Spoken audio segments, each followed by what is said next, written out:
Tá gravando. Tá gravando? Tá gravando. Tem certeza? Eu só não tenho certeza quando eu der o play agora. Pra ver se grava mesmo, né? Completo, né, Mestre? Pois é. Grava completo. Sejam bem-vindos a mais um episódio nosso do Pare e Pense Podcast. A gente tá aqui brincando nesse clima de zoação com o nosso gravador aqui, né? Porque ontem a gente já gravou esse episódio, mas infelizmente perdemos o áudio. Que, assim, 1 hora de gravação, 50 e poucos minutos, né? Que normalmente tem um áudio e tem um vídeo, né? Só que o irmão esqueceu que tinha um áudio também. Porque eu acho que assim, ele não percebeu que precisa das duas coisas, né? Precisa das duas coisas. As pessoas precisam de ver e ouvir. Elas podem até só ouvir, isso, mas só ver não faz muito sentido. Não, nem todo mundo é tão bom assim em ler lábios, da televisão, né? É porque ele é um pouco mais velho, a época da televisão que era muda, né? Às vezes tem que ter uma época. E Pastor Manuel, seja bem-vindo de volta. Thank you. Prazer Bom demais estar de volta. Ter o senhor aqui na mesa conosco. E, pastor, fala um pouco como é que foi sua viagem, onde o senhor estava. Foi bom demais estar de volta, Matt. Eu sinto uma falta tremenda aqui da igreja. A viagem foi boa, vou falar da falta que eu sinto da igreja. A viagem foi ótima. Eu fiz uma viagem para Madrid, depois para Portugal. E lá em Portugal eu tive a oportunidade de dar um workshop para pastores e líderes. Legal. Há uma imigração muito forte de brasileiros para o mundo inteiro, mas para a Europa, em especial para países europeus, está bem acentuado. E com isso, a Europa tem se tornado, de certa maneira, um campo missionário. Porque a Europa foi o berço de um avivamento, de envio de missionários, mas com o crescimento do humanismo, do secularismo, as pessoas hoje são consideradas na Europa pós-cristãs, Mateus. Elas já, talvez quando você estudou filosofia, você até viu isso, o distanciamento, né, europeu das raízes históricas cristãs, enfim. Então, com isso, há várias igrejas de língua luso-espanhola estão se estabelecendo. E algumas delas têm pastores que não tiveram tanta oportunidade de serem treinados, de serem preparados, e o campo missionário demanda muito. E com isso há um congresso que é o mesmo que acontece aqui em Stanford, que tem o objetivo de encorajar e também preparar esses pastores para o que eles estão fazendo. E eu tive a oportunidade de dar um workshop que parte do que eu falei lá, nós vamos até conversar aqui hoje, né, naquilo que a gente for levando nos assuntos, e foi muito bom, muito bom. A parte não muito boa foi que eu peguei uma virose logo depois que eu dei o meu workshop, eu saí para fazer um teste de Covid, porque eu tinha que retornar no domingo, e aí perdi o horário do almoço na conferência, e quando eu saí do laboratório, passei no primeiro boteco que eu vi e falei, eu preciso comer. Na verdade, não era um restaurantezinho. E eu comi, mas pra quê, né? Não deveria ter. Deu ruim, como diz o... Muito ruim. Tem coisa que dá ruim, tem coisa que dá muito ruim. Deu muito ruim. Nossa. E como você mesmo viu, fiquei bem debilitado, perdi vários pounds e até ontem à noite eu estava bem debilitado. Mas graças a Deus hoje eu tô bem e creio que agora é só melhorando. Senti muita falta, não só do podcast, da nossa relação aqui das coisas, mas da igreja, porque... todas as vezes que eu saio aqui da New Life, tem duas coisas, uma boa e uma ruim. A boa é que eu me desligo um pouco do que está acontecendo. Né? Eu tiro a minha cabeça do dia a dia aqui, dos problemas, da lida, do cuidado pastoral, enfim. E isso me dá a oportunidade de pensar o que eu não penso necessariamente todos os dias por causa das ocupações. Eu vejo coisas por ângulo diferente. Lembra que ontem eu te falei que eu escrevi 2 projetos pra gente, que eu quero que a gente converse. E isso só surgiu porque a minha cabeça, de certa maneira, deu uma esvaziada. Né? Ela abriu um pouco espaço. E com isso eu posso perceber outras coisas e foi muito bom. A parte ruim é que eu sinto muita falta da comunidade. E eu não sinto falta, não é o fato de eu não estar aqui pregando, porque eu estava pregando lá fora, não é isso. É o convívio com as pessoas, é o ambiente da New Life, é o que nós criamos, porque a New Life nasceu, Mateus, num ambiente muito amistoso, muito despretensioso de poder, de liderança, dessas coisas. Eu era bem mais jovem do que eu sou hoje, tinha 30 e poucos anos de idade, quase ninguém sabia nada do que a gente iria fazer, e eu era pastor auxiliar na igreja em Cambridge. Havia o desejo do pastor Samuel de iniciar um trabalho de linha reformada aqui na região. O pastor Dalzir estava em Marlborough na época, com a igreja lá, e ele nos doou bondosamente, uma coisa assim que até hoje eu sou muito grato por ver a atitude dele.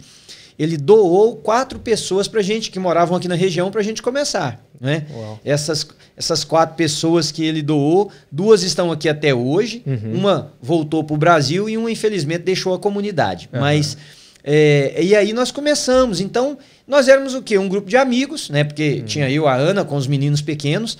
E a gente era um grupo de amigos que sonhava com uma igreja, mas eu tinha projetos escritos, mas uma coisa é você escrever, outra coisa é aquilo, né, criar corpo, vida, enfim, passar pela cabeça e o coração das pessoas. Mas nós éramos muito amigos, né? Nós somos até hoje, nós temos aqui, daqui a uma semana e meia, nós temos a reunião da nossa liderança, né? E você vai ver, eu vou apresentar destas pessoas,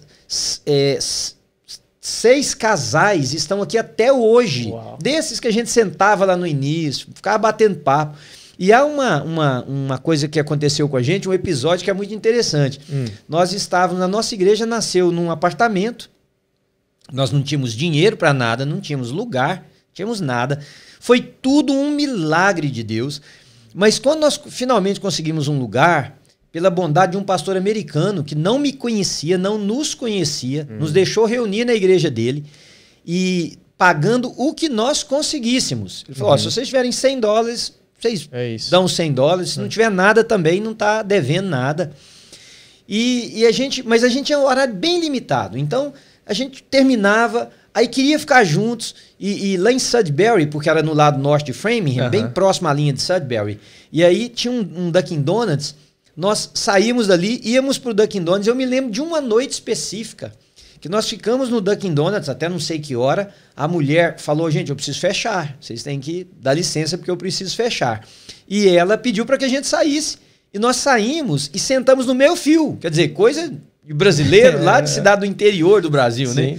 Sentamos no meio fio e ficamos ali batendo papo até acho que quase meia-noite. Eu me lembro que passou um carro de polícia várias vezes, porque é uma cena... O que esse povo tá fazendo aqui? Uma cena diferente para hoje. Agora você imagina 22 anos atrás, 21 anos atrás. Então, a New Life cresceu nesse clima de família, de afeto, né? A gente gosta muito, principalmente quando podia, de se abraçar, de dizer palavras de carinho. E uma coisa que ultrapassou o meu limite, porque, na verdade, eu ensinei, mas as pessoas pegaram. Pastor, virou uma cultura na igreja. É isso, uma cultura. É isso. Eu tô aqui fazem 5 anos e desde quando eu cheguei, eu não tinha família aqui em Massachusetts, né? A minha família é de outro estado. Sim. Desde quando eu cheguei, eu e minha esposa, a gente foi acolhido como uma família. Pronto. E assim, não foi só com o senhor e a Ana, foi com a igreja. Isso assim, de pessoas que a gente estava conhecendo ainda, tratavam a gente como, não, Mateus, você pertence aqui. Isso aqui é sua família. Como se eu tivesse encontrado aqui tios e tias e primos, irmãos. E você usou uma palavra muito especial, Mateus, cultura. Sim. Porque a cultura, ela é passada. Então, você está passando agora para outros, né? Usando o exemplo que você acabou de dar. E os outros foram passando. Então, essa cultura do afeto, do carinho, ela faz falta muito para a gente. Então, quando eu me afasto daqui, e tem algumas igrejas que eu vou, lugares, ambientes que eu estou, que eu noto a diferença clara, sabe? Me tratam bem, eu vejo que entre eles também se tratam bem, mas parece que falta aquela atmosfera de carinho, de amor, enfim. Inclusive, eu tive uma experiência muito agradável com um casal. Nós vamos receber, daqui 2 semanas, quase 40 pessoas como membros aqui da New Life, né? E entre eles, um casal que passou por 3 igrejas ao longo da vida deles, porque eles mudaram de país e moraram em 2 lugares diferentes do mesmo país. Então, 3 igrejas até hoje. E aí eu conversando com eles, querendo saber como é que foi a experiência aqui, e eles me disseram a mesma coisa. Pastor, nós nunca recebemos tanto abraço, nunca ouvimos tanta palavra. Seja bem-vindo, aqui é a sua casa. que legal que você tá aqui, você vai nos ajudar, vem pra cá, isso, aquilo. Então, assim, para eles foi overwhelming, foi muito, muito, muito, muito mesmo. E eu fico extremamente feliz de ouvir isso, porque aí eu vejo, como você disse, não é mais agora eu falando, Mateus, vai ali, faz isso, ou fulano, vai ali. Virou uma cultura da igreja, né? Virou uma cultura. O Edmar tá ali gravando, tá nos ajudando. O Edmar tem pouco tempo aqui da igreja também. E assim, eu vejo que nesse pouco tempo, o Edmar já se tornou parte. Sim, já tá parte da família. Então essa coisa me alegra muito o coração. E esta coisa, eu acho que ela é terapêutica. Porque amor faz bem. Carinho faz bem. Portanto, se você um dia vier aqui na New Life, você vai receber muito abraço. Se a gente já puder estiver abraçando, puder novo, estar se abraçando novamente, né? Mas você vai ouvir muito, aqui é seu lugar, seja bem-vindo. Eu quero aproveitar e dizer para aqueles que estão aqui, porque a New Life hoje cresceu, graças a Deus. Ela é uma igreja maior do que no início, mas ela tem lugar para você. Se você está periférico, se você está se achando assim, ninguém me viu ainda, talvez é porque você não deu essa chance. Então eu quero convidar você a se aproximar, a se abrir, a nos receber e nos deixar também te receber. Eu acho que é uma boa maneira das pessoas poderem vir fazer parte. Demais. Eu não sei se o senhor vai lembrar uma mensagem que o senhor pregou anos atrás. Uma das primeiras que eu ouvi aqui, que eu levo comigo. Meus pais estão em outro estado, eles lembram dessa mensagem também e estão tentando implantar isso na igreja deles também. Sobre panelinha. Isso, lembro demais. Lembra o que eu falei. Aqui tem panelinha, não tem problema ter panelinha. Por que eu falei aquilo? Interessante você falar. E eu vou deixar você concluir seu raciocínio. Me perdoa por interromper. Pode falar. É que eu vou em igreja que os outros falam assim, aquela igreja tem panelinha. Aí eu fiquei pensando, panelinha aqui, panelinha lá, todo mundo falando de forma negativa e tal. Aí eu fui perceber que aqui também tem panelinha. Sim. E muita panelinha. Só que não tem problema ter panelinha, só não põe a tampa na panelinha. Deixa a panelinha aberta. Porque se aí alguém quiser entrar, entra. Não é? E outra coisa, você não tá numa panelinha, faz uma. Abre uma panelinha, cria sua panelinha. Tá tudo certo. E isso para mim foi o diferencial. A panelinha só não pode ter tampa. A panelinha tem que sempre caber mais um. Porque esse mais um pode ser o que tá distante. Exatamente. Aquele que tá precisando encontrar um lugar, fazer parte, poder ser abraçado, acolhido. E aquela mensagem eu acho que fez a diferença em muitas vidas. Que bom, Mateus. Eu ouvi daquela mensagem de diversas pessoas exatamente isso. Uma pessoa me disse assim, pastor, eu sempre pensava em panelinha, em coisa ruim. Exclusivismo. Não pode ter panelinha na igreja. Não tem jeito de ser um grande tacho, Mateus. Não cabe todo mundo. E se couber, eu sei que não é muito amigo da cozinha, mas você imagina um tacho assim, o fogo está aqui no centro, certo? A lateral, eu gosto de fazer paella, por exemplo, e a panela que se faz paella, ela é larga assim. Então, para aquilo que está do lado ter o mesmo cozimento do que está no centro, que é o segredo de quem faz uma boa paella. Porque senão o centro ou vai cozinhar demais, vai queimar, e aqui vai continuar cru. Entende o que eu estou dizendo? Sim, Quem cozinha com tacho de arado sabe que precisa trazer das bordas para o centro, levar do centro para as laterais, assim, né? Enfim. Agora, não tem problema, por exemplo, várias panelinhas, mas um dia eu quero ir, sei lá, na sua panelinha. Não, claro, vem cá. Mais do que bem-vindo. É você ir na panelinha de um outro, né? O Edmar ali, a panelinha deles faz comida baiana, até hoje nunca me chamaram. Eu tô até meio magoado com essa panelinha. Nunca nem... Comida baiana. Somos dois, então. Nunca experimentei comida baiana na minha vida. Não? Nunca. Pois é, eu acho que dependendo da panelinha dele, você vai passar outro tempo sem isso. Não é possível. Eu tô jogando em direto assim, agora às vezes gravado, né? Alguns, talvez milhares de pessoas vão ouvir, quem sabe, fala, quem é esse cara? Quem é esse Edmar? E aí, Eilo. Aquele que não convidou a gente ainda. Não convidou ainda. Tudo bem. Rapaz, é boa comida, Mateus do céu. Quer dizer, a comida baiana, né? Porque a dele eu não sei, porque eu sei da irmã dele. Não. Da irmã dele. Acho que é a irmã dele mesmo. Foi sua irmã que me mandou. Irmã de André. A irmã de André. Tá vendo aqui? É porque tudo é baiano, tudo é baiano. Não, é a família. Tudo é baiano. E tá sempre junto.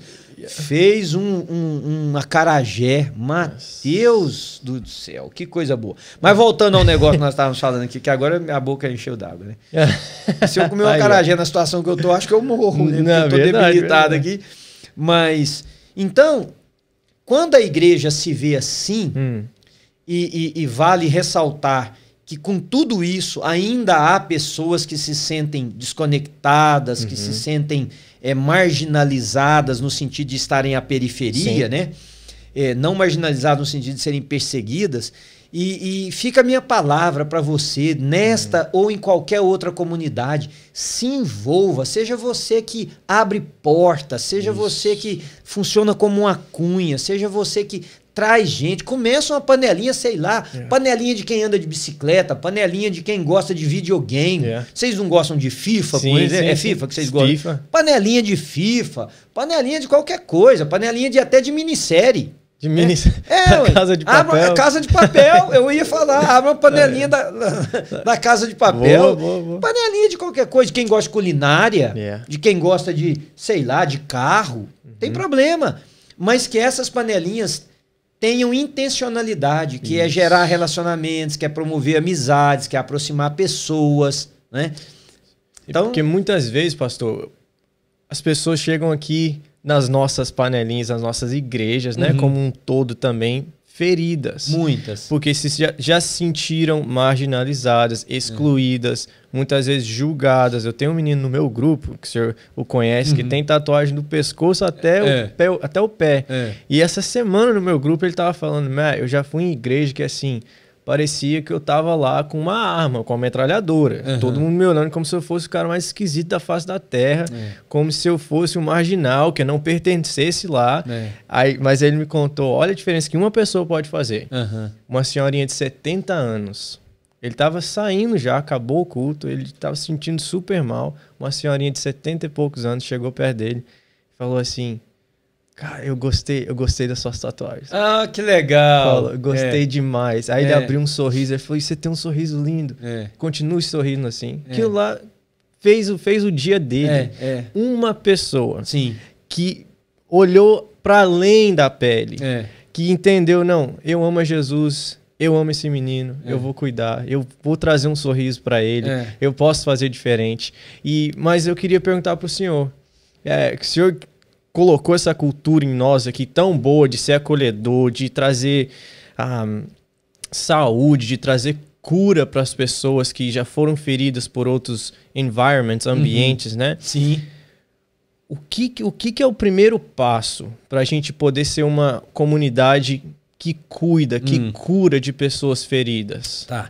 Antes, Método, de eu dar alguns passos que eu queria muito compartilhar com você, chega muita gente ferida. Chega. E chega ferida por razões diversas. Chega ferida porque realmente a igreja fere muito, em nome de Deus, né? E pessoas falham em entender que aquilo que elas estão ferindo os outros não tem nada a ver com Deus, tem a ver muito mais com a cultura delas, com o que elas pensam da vida, com a interpretação que elas têm de valores. Porque a pessoa diz assim, não, mas é baseado na Bíblia. Mas muitas vezes não é baseado na Bíblia, é baseado na Bíblia segundo a interpretação daquela pessoa que leu. Né? Às vezes descontextualizando o texto que está sendo lido, tirando ele de uma cultura, enfim.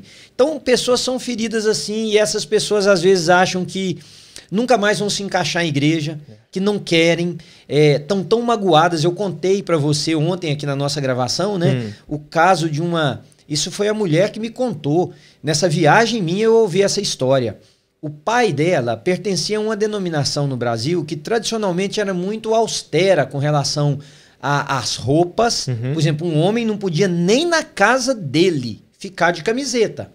Tinha que ser, na hora de dormir, sim, mas teria que ser de camisa, de calça. Uau. Era uma coisa bem complicada. Não podia ter televisão, cinema, nem pensar. Ele não podia ir e nem podia levar filhos. E aquilo foi gerando muita dor em muita gente. Esse homem pegava as filhas e a esposa de vez em quando, no calorão lá do Brasil, e levava para o litoral, para uma praia. E, obviamente, na praia ele ia botar um short. Sim. As meninas iam usar maiô, não sei o que, a esposa dele. Enfim, e alguém denunciou na igreja, falou, ó, fulano, porque ele servia muito na igreja, essas igrejas chamavam de obreiros essas pessoas e tal, e falou, olha, tá indo na praia. E os pastores, líderes da igreja, chamaram ele e perguntou, você tá indo na praia? Tô. Mas e como é que você tá fazendo com a roupa? Não, eu tô pondo short e tô camiseta, ou tirando a camiseta, sei lá. Você é uma pessoa normal, né? Normal, a.k.a., né? Normalzinho da Silvia e Souza. Sim. Por 10 anos, Matthew, a filha dele me contou isso. Por 10 anos, ele não pôde ocupar cargos. Uau. E ela me disse que ele se assentava no último banco da igreja. Tamanha era a vergonha que ele tinha. As pessoas se distanciaram dele. Era como se ele houvesse cometido um pecado grotesco. Grotesco. Agora veja, por que eu estou dizendo que elas foram feridas em nome de Deus, mas Deus não tem nada a ver com essa ferida. A igreja feriu, porque também não tem nada a ver com a igreja com I maiúsculo, com a igreja com I minúsculo. Porque hoje, nada mais comum do que ver líderes dessas mesmas denominações em praias, suas esposas de biquíni ou de maiô, o cara de short, camiseta ou sem camisa, descalço, na areia, que é o normal de se fazer, sentado debaixo de um negócio, tomando uma coisa qualquer, enfim. Então, o que mudou? Se naquela época era em nome de Deus, deveria ser agora também em nome de Deus, porque a própria Bíblia diz que os preceitos de Deus são imutáveis, Sim. Eles são eternos. O que era pecado lá no Jardim do Éden, Continua. É pecado hoje e vai ser pecado até o dia que Jesus voltar, concorda comigo? Sim. Então, aquilo foi feito em nome de Deus, por uma igreja, mas foi homens que fizeram. A interpretação deles de que a camisa aqui tem mais pudor do que a camisa aqui é menos, é mais pecado que aqui, é a tatuagem do menino que já estava com o corpo tatuado, enfim. Então essas pessoas chegam aqui na New Life feridas, e algumas são feridas por elas próprias, porque, Mateus, todos nós temos uma história. Sim. A sua história é diferente da minha. Pode ser que quando eu cresci, eu fui, desprezado. Então eu reajo à vida num mecanismo de autodefesa, me protegendo de pessoas. A pessoa que foi desprezada, ela reage de forma muito agressiva, porque não é que ela é má, é que ela não quer ser ferida novamente. Então, às vezes, a gente vem também para uma igreja, ou a pessoa vai para uma igreja, e lá ela começa a morder, a agredir, a arranhar os outros. Então, chega muita gente ferida aqui na New Life. E nós também, infelizmente, ferimos outros. Sim. Sem querer, ou às vezes porque não fizemos a leitura correta, porque não foi o que a gente queria fazer, também ferimos. E por isso eu digo assim, para você, como para todos vocês, eu não sou o mesmo pastor que começou essa igreja. Eu não sou o mesmo pastor de 5 anos atrás, Mateus. Eu vejo que a cada dia na minha vida, eu dou passos em corrigir coisas, em perceber comportamentos, em olhar para verdades que eu tinha e questioná-las à luz da palavra de Deus, que faz parte de um processo de amadurecimento. Você vai perceber isso na sua vida também, né? E assim, mas uma coisa eu continuo ensinando, reforçando, batendo, se eu posso, aqui na New Life, nessa tecla. Vamos ser uma comunidade terapêutica, olha ali, a Place of Hope, um lugar de esperança. Esperança para quem não tem esperança para viver, mas esperança para quem também não crê mais em igreja. Então, por exemplo, como que nós podemos gerar esperança para uma pessoa que foi abusada financeiramente em uma igreja evangélica, uma igreja cristã? Vamos ser uma liderança transparente, entende? Sim. Vamos deixar nossas coisas serem claras. Sim. Não precisamos esconder nada. Então vamos deixar ser claro. Aqui na New Life nós temos um dos pilares que nos sustenta, que chama lugar, onde as dúvidas são respondidas. Né? Então a pessoa pergunta, por que comprou isso? Por que gastou esse dinheiro com esses equipamentos aqui? O que significa isso? E a gente não vai dizer, não é da sua conta. Vai responder. Né? Pelo contrário, né? A gente quer trazer a pessoa para dentro, para fazer parte, para saber que não, a sua opinião ela é importante. Ela é importante. Pastor, essa semana isso aconteceu no meu grupo. Uma menina do meu grupo estava perguntando como é que eu trago alguém para a igreja ou consigo trazer a mensagem para ela de que existem comunidades saudáveis, de que nem todo mundo na igreja, igual, por exemplo, tem essa... a generalização, né, de tudo. Que todo pastor é corrupto, ou que todo crente é falso, ou whatever. Eu falei para ela, eu acho que a melhor coisa que você pode fazer é apontar para você mesma.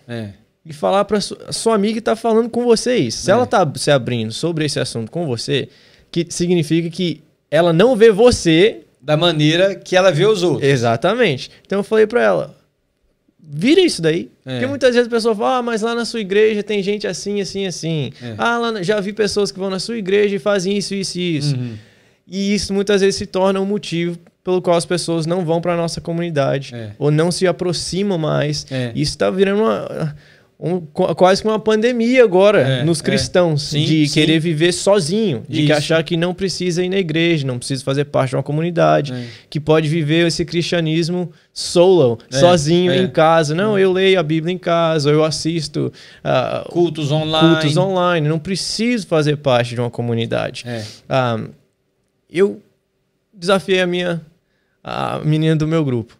Falei, fala para ela assim, olha para a minha vida. Você me vê como elas?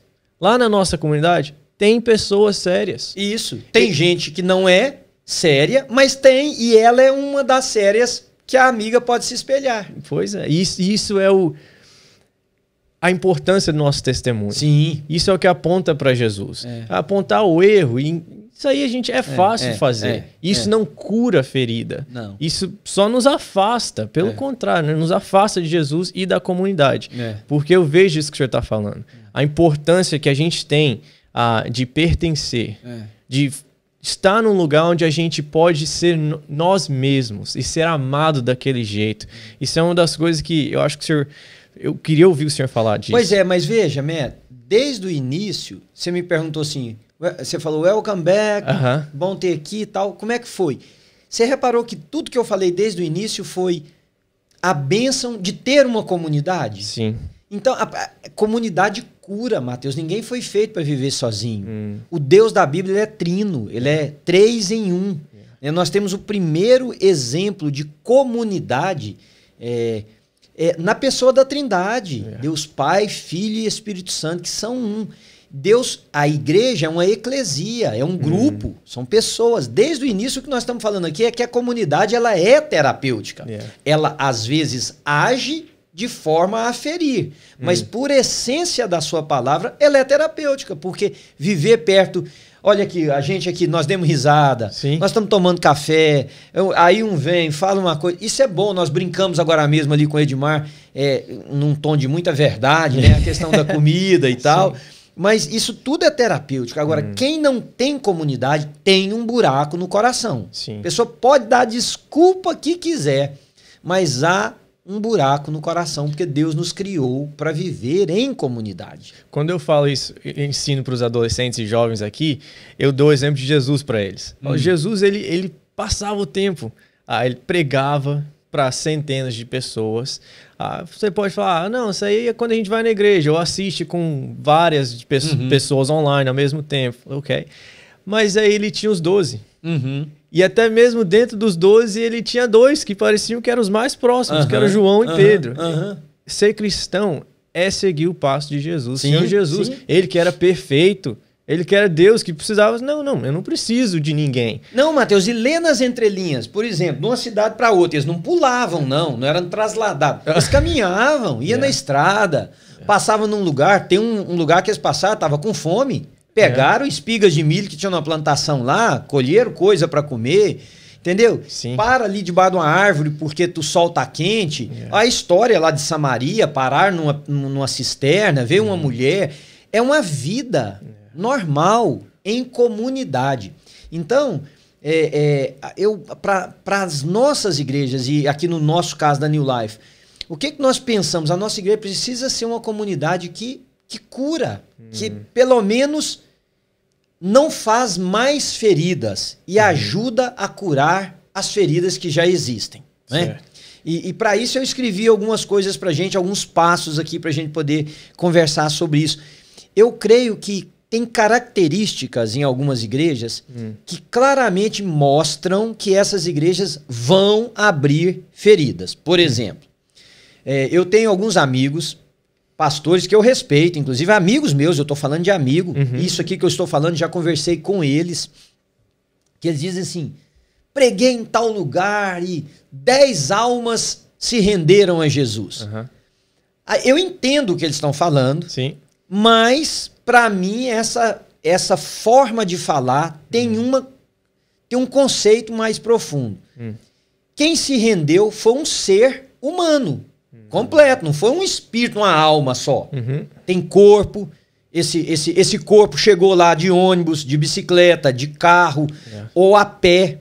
Esse corpo comeu ou tá com fome, tem tristezas, sente dores, tem alegria, às vezes é casado, tem família, tem filhos, está lutando com a dificuldade em casa. O que é o problema? Igrejas que desconsideram a humanidade das pessoas vão ferir. Vão ferir. Lembra que ontem eu falei para você, por exemplo, assim, no atual conceito mundial, né, como a vida está, a vida não é mais quando você era menino, que dirá quando eu era menino. Há igrejas que continuam tendo, por exemplo, 5 encontros, 5 noites por semana de encontro. Eu conversei recentemente com um pastor desse, dando uma palestra, acabou, ele veio falar comigo, ele falou, não, pastor, mas eu discordo do senhor, a igreja tem que ter os cultos, sim. Aí eu falei, meu irmão, pensa, como que num contexto desse, do mundo que nós vivemos, uma pessoa consegue, Mateus? Você conseguiria? Não, nem eu. Não. E olha que eu sou cristão. Eu amo a Jesus, eu amo a comunhão, eu amo estar junto com os irmãos. E ter culto para mim não é peso, é alegria. Sim. Mas veja, as pessoas são pais, são mães. Eles precisam de tempo para eles. Eles precisam de tempo para gastar com os filhos, para que esses filhos não cresçam e falem assim, não tive pai, não tive mãe. Né? O senhor mencionou ontem uma senhora que chegou... O senhor lembra o que eu tô falando? Lembro. Fala um pouquinho dela. Do pai dela? Não, que ela tava toda cansada. O senhor deu pra ver no semblante dela. Eu fui dar um curso em uma determinada igreja e era uma palestra para mulheres. E tinha uma mulher sentada assim, que eu vi que ela tava, tadinha, desgastada fisicamente. Teve um coffee break, eu passei assim perto dela, brinquei, falei, irmã, tá cansada, né? Aí ela disse, pastor, você não sabe o que eu fiz para estar aqui hoje. Ela tinha acordado às 5 horas da manhã, se eu me lembro bem, trabalhado até quase 5 ou mais um pouquinho do que 5 da tarde, foi à sua casa, tomou banho, trocou de roupa, fez janta para os meninos, correu para a igreja para chegar a tempo, 7h30 da noite. Ela estava ali, mas ela não estava. Aí tem os mais espirituais que falam assim, não, mas Deus vai restaurá-la. Deus restaura, mas Deus nos deu responsabilidade pelos nossos corpos. Descanso é necessário, né? Ter alegria, poder, por exemplo, pega o marido, a mulher, os filhos e vão tomar sorvete, sei lá, vai comer um cachorro quente em algum lugar, vai visitar alguém ou fica em casa dormindo. Eu tenho uma tese comigo que às vezes a coisa mais espiritual que uma pessoa pode fazer é dormir. Pastor, porque tá esbagaçada. Tão bom o senhor falar isso. Porque isso é uma dificuldade que eu tenho, por exemplo. O senhor sabe, a correria que eu tô no seminário e no trabalho, menino de 2 anos. Tem vezes que eu durmo 5 horas por noite, uns 3, 4 dias seguidos. Aí minha esposa fala, Mateus, como é que você consegue um negócio desse? Eu sei que o que eu tô fazendo é errado. Não, e você consegue agora. Tudo certo. Fiz isso aí anos na minha vida. Mas a conta chega.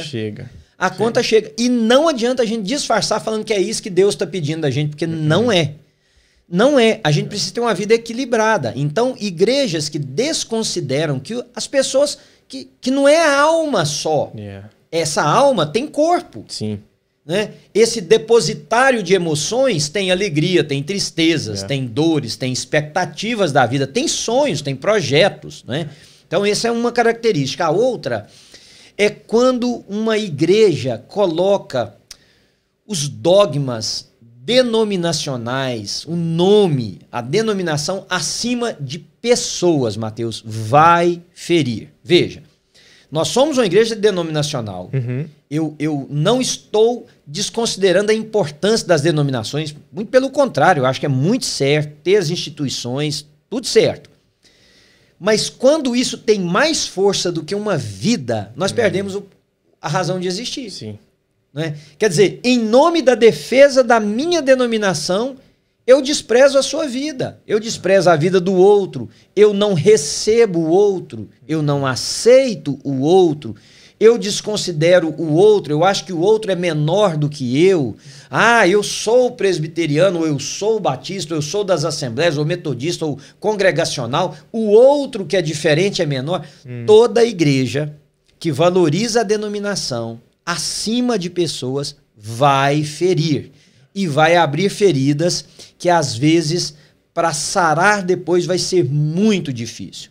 As denominações são úteis, precisam acontecer, mas o nosso propósito é levar pessoas para Jesus.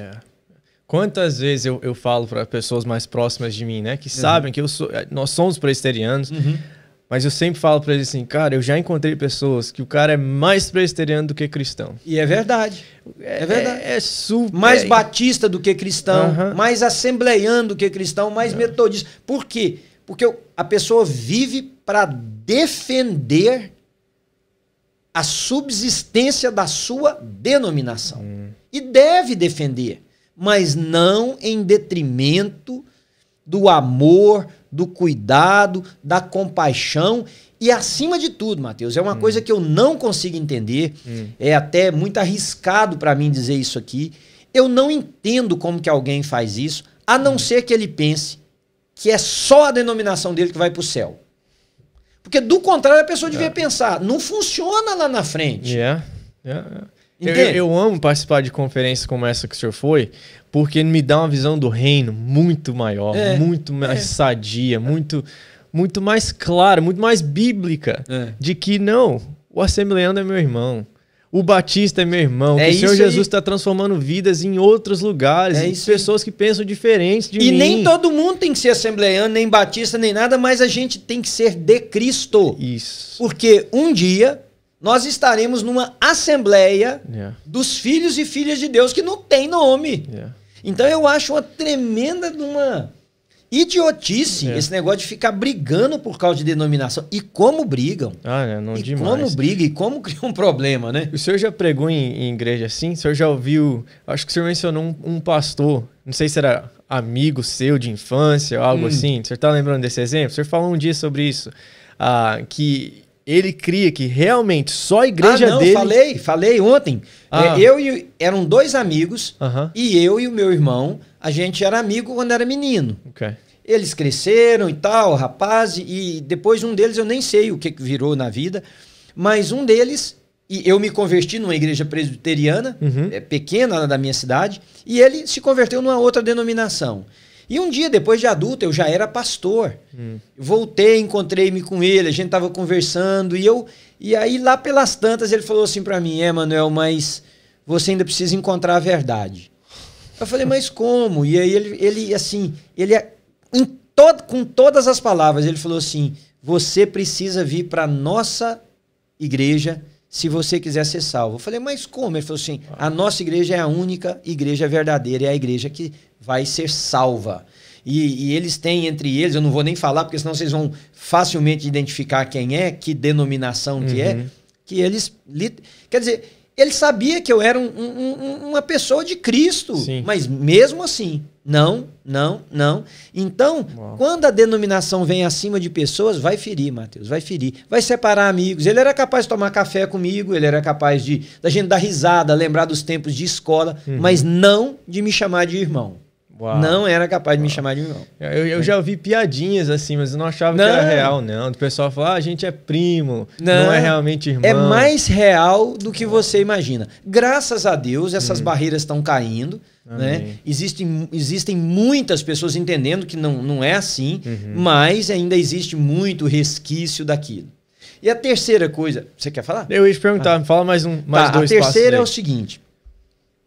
Todas as vezes que uma igreja acha ou se vê como detentora da verdade, a verdade está aqui. Só nós temos a verdade. Está errado. A verdade é só a palavra de Deus.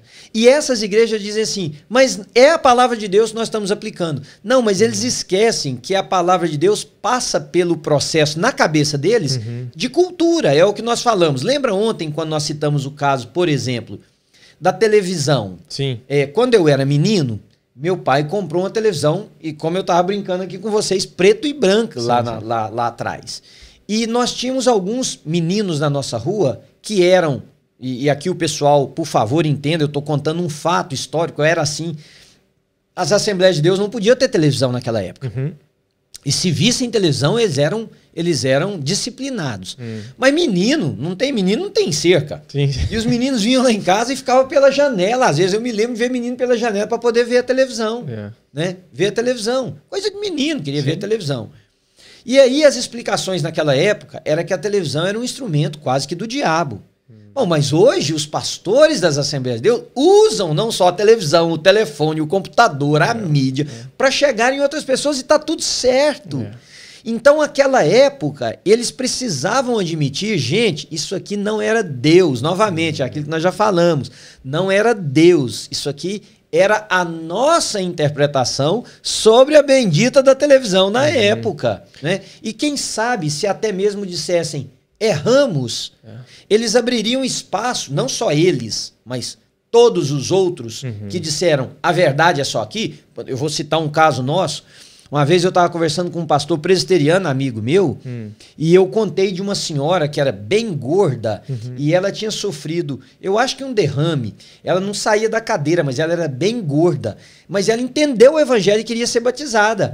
E eu conversando assim com ele, e eu tô achando que eu já sabia para onde ele ia, porque você me conhece, eu, na mesma hora, pode batizar essa mulher. Perdão, ele era um pastor batista, desculpa. Okay. Pensei, essa mulher não pode descer as águas, vamos botar água na cabeça dela, né? Minha coisa. E ele falou, e eu falei assim para ele, mas você não batizou? Ela falou, não batizei, eu não podia descer ela as águas, não batizo. Não. Falei, mas a mulher tá dando o maior testemunho do mundo de conversão. Não batizo, não batizo. O batismo verdadeiro é só o de descer as águas, o de imersão. Falei, meu irmão, pensa, essa mulher é desse tamanho, ela tem um problema físico, não é possível você imergir essa mulher, senão você vai matá-la, ela não pode receber a água batismal, cabeça abaixo, em nome do Pai, do Filho e do Espírito Santo. Mateus, ele virou para mim, olhando nos olhos, e disse, não. Assim como eu já conversei com pastores presbiterianos que receberam nas suas igrejas pessoas maravilhosas, vindas de origem, por exemplo, batista ou das Assembleias de Deus, de igrejas imersionistas, e que pediram, pastor, eu quero ficar aqui é minha comunidade, eu amo esse povo aqui, eu quero ficar aqui, mas meu pai, minha mãe, meu avô são de tradição, batista, imersionista, né? Me batiza por imersão, e o cara fala, não batizo.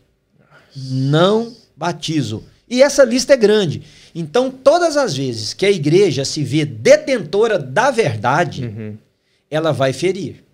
Ela vai ferir achando que está defendendo a pureza do evangelho. Não tem coragem de dizer que estão defendendo os seus próprios dogmas e a sua própria compreensão. E nada de errado se você escolheu ser imersionista, ou de aspersão, ou disso ou daquilo. Não. Mas o amor às pessoas e o evangelho precisa estar acima dessas coisas, Mateus. Né?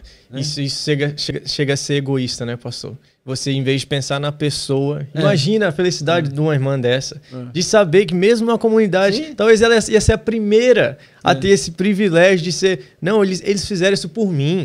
Eles abriram exceção por mim, é o que o Senhor Jesus faz por nós, é o que ele fez no meu interior, esse pastor, essa liderança, essa comunidade fez por mim aqui, para todos verem também. Imagina, ela ia sentir o abraço da comunidade ali. E você sabe, uma vez aconteceu comigo, eu discorri sobre isso num grupo, nós éramos 4 pastores, um deles virou para mim e falou assim, então vai ser dessa denominação aí.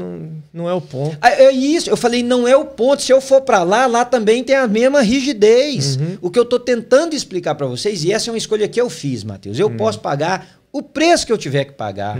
O preço, se minha denominação um dia disser para mim, não serve mais para nós você dessa maneira, tá tudo certo, eles não estão errado. Eu não consigo ver o evangelho de outra maneira, eu não consigo ganhar uma pessoa para Jesus. Mas essa pessoa só ser de Jesus se ela cumprir uma regra denominacional. Eu quero que essa pessoa seja um discípulo de Cristo. E a regra de fé e prática dela seja a palavra de Deus. Então, para mim, batismo vem em segundo lugar, a forma batismal. Né? Para mim, essas outras coisas todas aí que a gente inventa, vem tudo em segundo lugar. Eu não sacralizo estas coisas denominacionais. Que bom.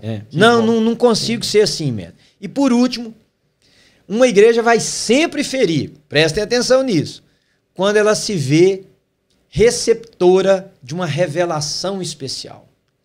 Aqui, ó, Deus revelou aqui para nós. É aqui que está a bênção.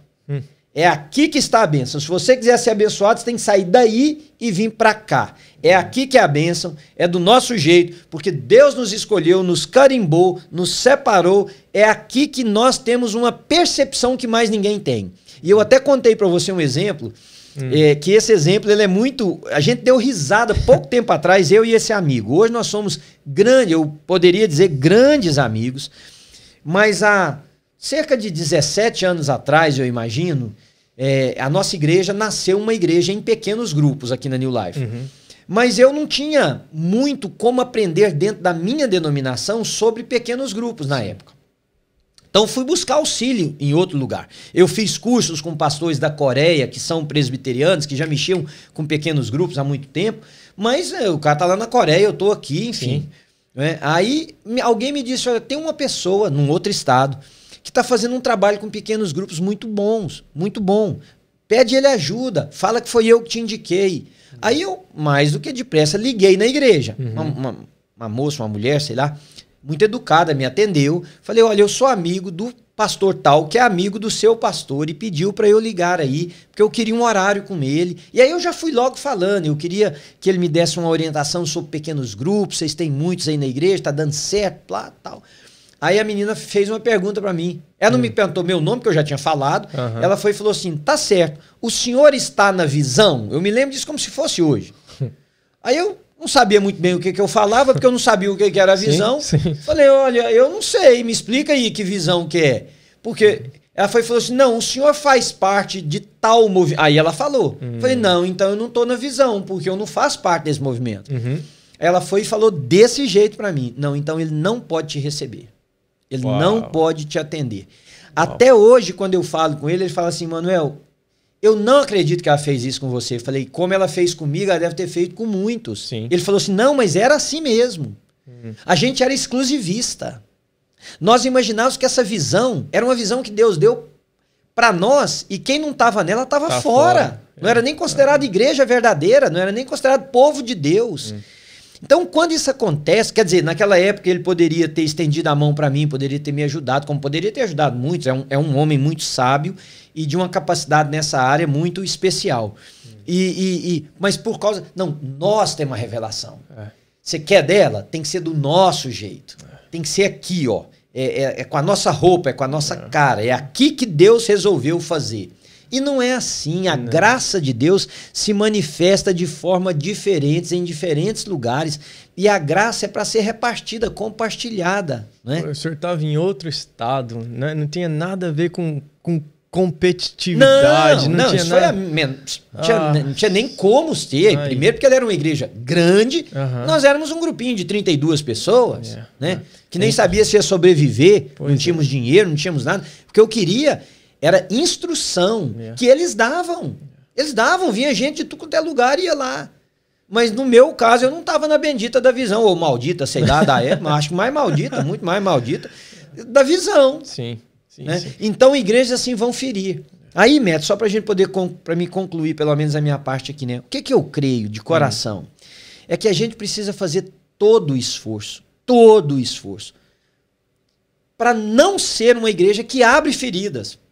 Porque elas vão existir. Se a gente não fizer mais, já tá bom demais. E em não fazendo mais, a gente começa a curar as que existem. Entende? Então, por exemplo, vamos amar mais. O amor sempre cura, o amor sempre traz bênção. Vamos amar mais. O cara não merece. Ama. Ah, mas se eu amar, ele vai achar que eu estou avalizando o erro dele. Não, ama e deixa o Espírito de Deus agir. Deixa Deus lidar com isso. Ame mais, ame. Cuide mais. Né? Se dê, se esforce, se desdobre, se entregue às pessoas, sirva, participe, seja voluntário. Isso traz cura. Sim. Né? Terceiro, aceite as pessoas diferentes. O cara da tatuagem que você citou, né?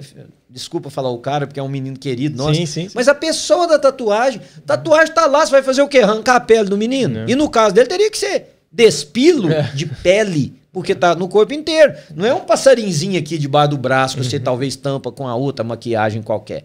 Né? Então, aceite as pessoas como elas são e ensine o evangelho de Jesus. Mas aqui é que vem o ponto. Ensine o evangelho de Jesus. Não o seu. Isso. Não da denominação. É isso. O de Jesus. Que é o que nós mais temos hoje. Tá disfarçado, mas é o que nós mais temos. O evangelho segundo o pastor Manuel, segundo o Mateus, segundo a igreja presbiteriana, a igreja batista, a igreja Assembleia de Deus. Não, ensina o evangelho de Jesus de Nazaré. O evangelho bíblico. E outra coisa, Mateus, quanto mais puro e simples o evangelho, melhor. Evangelho puro e simples. Não precisa do nosso tempero, não precisa de adicionar nada. Nada. Ele é o poder de Deus para transformar pessoas, para fazer pessoas feridas serem curadas, pessoas que se sentem marginalizadas, de fora, encontrar um lugar para pertencer. É isso aí. Isso aí. É o que Paulo disse. É o poder. Eu não tenho vergonha da cruz, porque ela é o poder de Deus para a transformação de todo aquele que crê. E a cruz é ensinada no evangelho, nos evangelhos, né? Então, prega a palavra. Quando eu estudava, né? Onde você está estudando hoje, eu às vezes vinha e tinha naquela época um padre que pregava.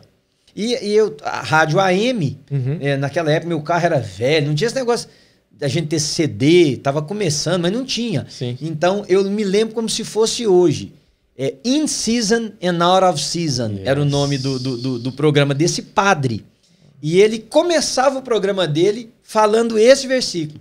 Pregue a palavra em tempo e fora de tempo. Na estação e fora da estação.